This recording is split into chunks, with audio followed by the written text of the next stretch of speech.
La direction du renseignement militaire a signé une convention de partenariat avec le CNRS pour développer les capacités technologiques, intelligence artificielle, big data, etc., et acquérir l'expertise dans des domaines particuliers dont elle a besoin. La direction du renseignement militaire, DRM, s'ouvre au monde académique ainsi qu'à ceux de la recherche et de l'industrie.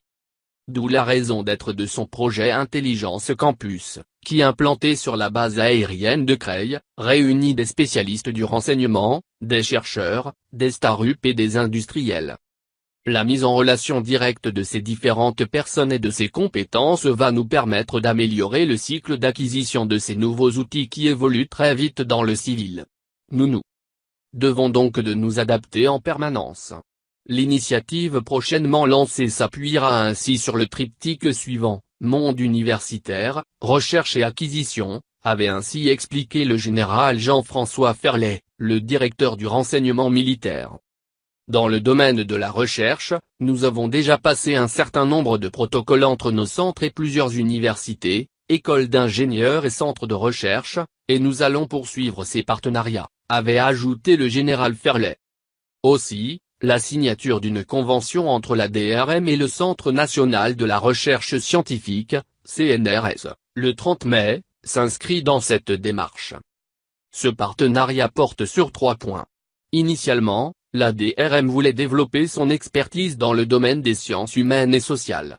Ce service travaille principalement sur des régions lointaines, mais ses agents pris dans l'urgence de leur mission, disposent rarement des cadres intellectuels de compréhension globale, a souligné Fabrice Boudjaba, directeur adjoint scientifique de l'Institut des sciences humaines et sociales. La convention formalise la mise en place de petits ateliers entre les analystes de la DRM affectés à la surveillance de tel ou tel territoire et les chercheurs des unités mixtes de recherche CNRS spécialistes de ces régions lors de séminaires discussions, a-t-il expliqué. Actuellement, et avant la signature de cette convention, 5 ateliers formels ont été créés sous la forme de discussions très libres entre analystes et chercheurs. Ils concernent la Syrie, la Chine, l'Iran, la Russie et l'Égypte. L'idée est ainsi de donner aux analystes de la DRM, qui ont à exploiter des données variées, une connaissance plus précise des pays sur lesquels leur attention se porte. Le renseignement militaire a ainsi besoin d'un éclairage sur le fonctionnement global de ces sociétés. Les interactions entre chercheurs CNRS et analystes de la DRM donnent lieu à des échanges intéressants. Les analystes ont des connaissances factuelles sur certaines zones du monde dont le public habituel de ces chercheurs dispose rarement, relève M. Boudjaba. Un second point de cette convention concerne l'intelligence campus. Le rôle du CNRS, entre autres, sera d'apporter son expertise scientifique sur les projets portés par la DRM et à l'aider à apprécier les offres des industriels dans des domaines de pointe, notamment en identifiant ce qui peut être, ou non, une réelle innovation, ou rupture, technologique.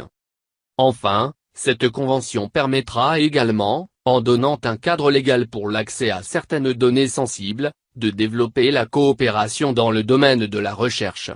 On peut par exemple imaginer à l'avenir un appel à projet commun entre le CNRS et la DRM cofinancé par les deux parties, a affirmé M. Boudjaba. Sans surprise, les thèmes de recherche qui intéressent la DRM sont l'intelligence artificielle, la reconnaissance automatique d'images, le traitement du signal et les techniques d'analyse de données.